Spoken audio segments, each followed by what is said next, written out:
Hello everyone, welcome to EduPlus, a place which makes learning easy for you. I am Deepika in front of you with another exciting episode of economics. This is class 9th, chapter 3, poverty as a challenge. So in this chapter till now we discuss about the poverty, about the about the poverty line and the vulnerable groups, plus the causes of poverty, and we discuss about the global scenario of poverty and the poverty in India also. So in today's lecture we are going to discuss about the anti-poverty measures, means we are going to discuss about the strategy, about the point of view of government behind the different programs or behind the poverty control. Okay, so let's start with this. The current anti-poverty strategy of the government is based broadly on two planks. Okay, जो current government की जो poverty को decrease करने की, उसे control करने की जो स्ट्रेटजी है, उसके टू प्लैंक्स हैं. First is promotion of economic growth को प्रमोट करेंगे. Secondly targeted anti poverty programmes, second कुछ स्पेशल प्रोग्राम्स रन करेंगे जिससे कि जो कि फोकस्ड होंगे पुअर पीपल्स पर. Okay, now promotion of economic growth. Very first point is low growth rate during the initial period 1980s. Means 1980s में जब 1980s में जो हमारी ग्रोथ रेट थी वो बहुत ही लो थी.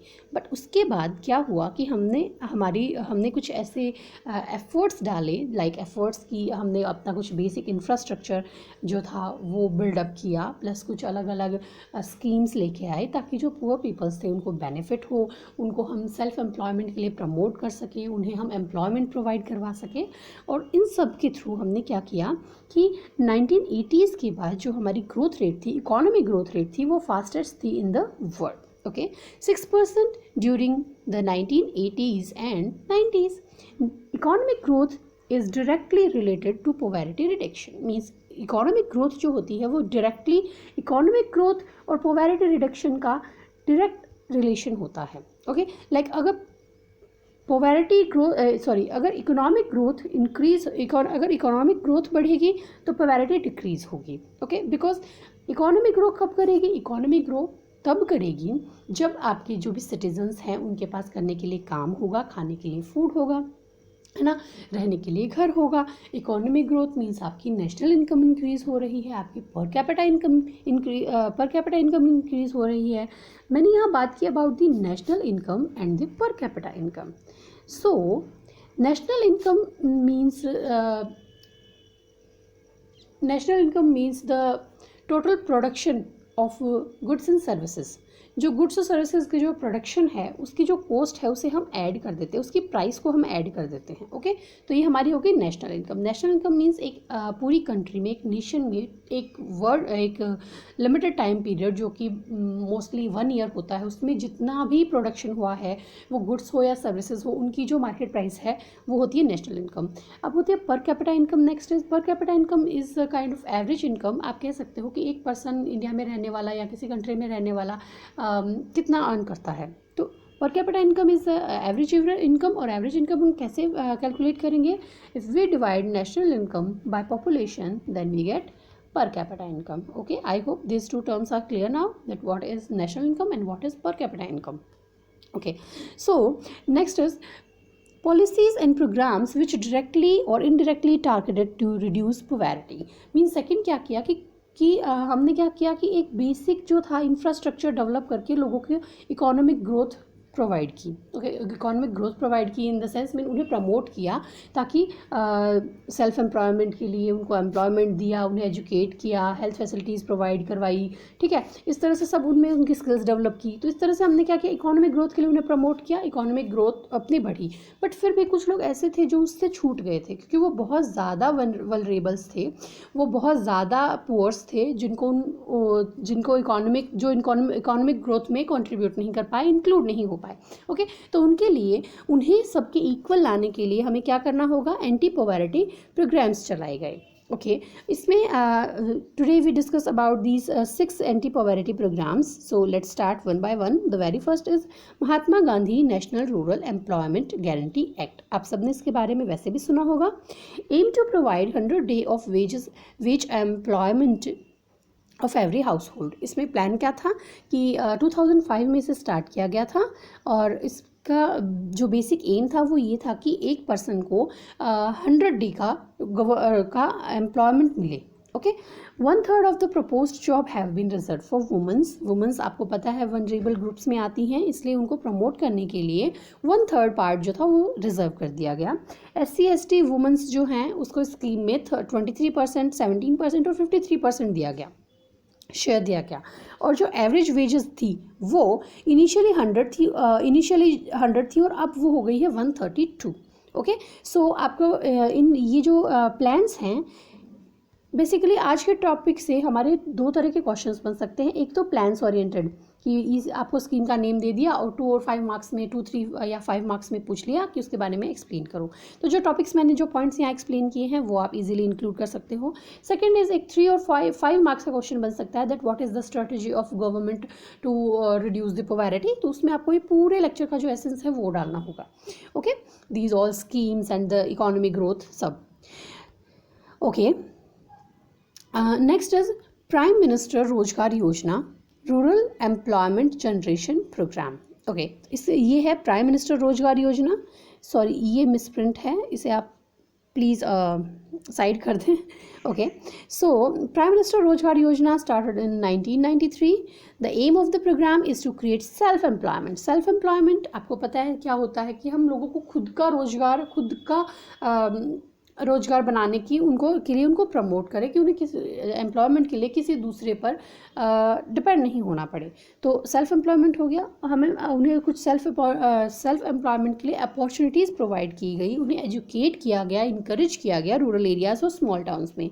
दे are help in the setting up small businesses and industries. तो अब सेल्फ एम्प्लॉयमेंट है तो उसमें बेसिक सी बात है कि हम उनका खुद का कुछ बिजनेस छोटा स्मॉल स्केल पर करने के लिए प्रमोट करेंगे. तो उसके लिए स्मॉल बिजनेस और इंडस्ट्रीज़ लगाने में उनकी हेल्प की गई. Next is rural employment generation program. Launched in 1995, the aim of the program is to create self-employment opportunities in rural areas and small towns. Same है और टारगेट रखा गया 25 लाख जॉब्स का जो कि हम क्रिएट कर पाएँ 5 ईयर प्लान्स में. नाउ व्हाट 5 ईयर प्लान्स, जब इंडिया आज़ाद हुआ उस टाइम इंडिया की जो कंडीशन थी, जो ग्रोथ थी, नेशनल इनकम बहुत कम थी, इकोनॉमिक ग्रोथ तो ना के बराबर थी. तो उसके लिए हमने क्या किया, कुछ प्लान्स बनाए 5 ईयर्स के, ताकि हम जो अपनी इकोनॉमिक ग्रोथ है उसे इंक्रीज़ कर सके. जैसे एग्रीकल्चर पर फोकस किया, फिर नेक्स्ट जो 5 ईयर प्लान्स थे सेकंड थे उसमें हमने इंडस्ट्रीज़ पर फोकस किया. तो इस तरह से उन्हें प्रमोट किया गया. तो जो 5th 5 ईयर प्लान था वो पॉवर्टी रिडक्शन के लिए था, जिसमें लोगों को सेल्फ एम्प्लॉयमेंट के लिए प्रमोट किया गया, प्लस टारगेट था 25 लाख जो जॉब अपॉर्चुनिटीज़ है वो क्रिएट की जाएँ. नेक्स्ट इज स्वर्ण जयंती एंड ग्राम स्वरोजगार योजना. तो ये लॉन्च हुई थी 1999 में. इसका एम था क्या था, सेल्फ हेल्प ग्रुप्स में डिवाइड किया लोगों को. जो बिलो द पॉवर्टी लाइन थे, जो लोग थे, उन फैमिलीज़ को सेल्फ हेल्प ग्रुप्स में डिवाइड किया गया. सेल्फ हेल्प ग्रुप्स आप पढ़ोगे 10th क्लास में भी, जिसमें it's a group of peoples, normally 12 to 15 peoples, जो कि ज़्यादा भी हो सकते हैं कम भी हो सकते हैं. और ये सब लोग नोन होते हैं आसपास की सोसाइटी, सेम सोसाइटी से बिलोंग करते हैं या फिर ये एक वर्क प्लेस से बिलोंग करते हैं. ओके और ये मिलकर अपने प्रॉब्लम्स का सोल्यूशन खुद फाइंड आउट करते हैं. तो इसमें सेल्फ हेल्प ग्रुप्स को प्रमोट किया गया. प्रधानमंत्री ग्रामोदय योजना launched in 2000.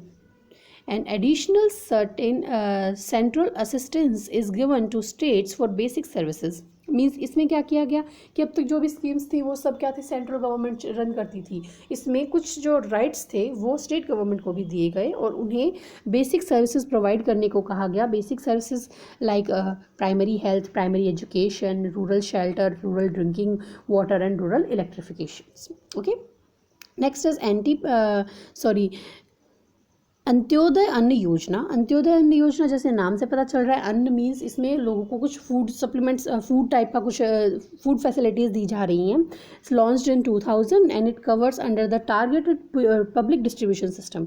Public distribution systems ऐसा होता है कि जिसमें क्या करता है, गवर्नमेंट कुछ शॉप्स बना लेती हैं और उन शॉप के थ्रू अच्छी क्वालिटी का फूड आपको कम रेट पर प्रोवाइड करवाया जाता है. ओके, तो इसमें क्या क्या, जैसे बहुत कम रेट रखी गई है, 20 kg 25 kg जो है एक फैमिली को दिया जाएगा, या एक फैमिली को पर पर्सन 5 kg फूड दिया जाएगा. फूड लाइक जैसे 2 रुपीज़, बहुत कम इसकी चार्जेस होते हैं. जैसे वीट जो है वो 2 रुपीज़ kg है, चावल 3 रुपीज़ kg है, और आप एक पर्सन, फैमिली में जितने भी मेंबर्स हैं उन मेंबर्स के अकॉर्डिंग आप एक पर्सन के लिए 5 kg तक अनाज ले सकते हो. ओके, तो ये थी एक बहुत ही बेसिक सी लाइक एक प्रोग्राम. बिकॉज पॉवर्टी को जब भी हम सोचते हैं तो सबसे पहले माइंड में यही आता है कि एक पर्सन है जो कि भूखा है. ओके, अगर आप उसकी उस नीड को फुलफ़िल कर देते हो, उसे फूड दे देते हो, तो उसके बाद वो क्या सोचेगा कि हाँ अब मुझे कुछ काम करना है. बिकॉज उसके पास फूड नहीं होगा तो वो लाइक फिजिकली फिट ही नहीं हो पाएगा, बहुत ज़्यादा वीक होगा, तो वो काम करने की सोच ही नहीं सकता. तो अंत्योदय अंत्योदय अन्न योजना में किया क्या कि आपको फूड प्रोवाइड करवा दिया गया, ताकि, और साथ ही साथ जो बाकी हमारी स्कीम्स थी उसमें एम्प्लॉयमेंट पर फोकस किया गया. ओके, एम्प्लॉयमेंट पर फोकस किया गया ताकि लोगों को खाना भी मिले और साथ ही साथ उनको करने के लिए काम मिले. Okay, so your home assignment, prepare the notes and answer the following questions. Only 2 questions. What are the strategy of government to fight poverty, and explain the various anti-poverty programs run by government of India. जैसा कि मैंने आपको बताया, इस topic से 2 तरह के questions आ सकते हैं, तो आपको इस टॉपिक को बहुत अच्छे से प्रिपेयर करना है. ये जो नोट्स हैं वो लर्न कर लेने हैं. Okay, thank you so much. Good luck. Bye bye.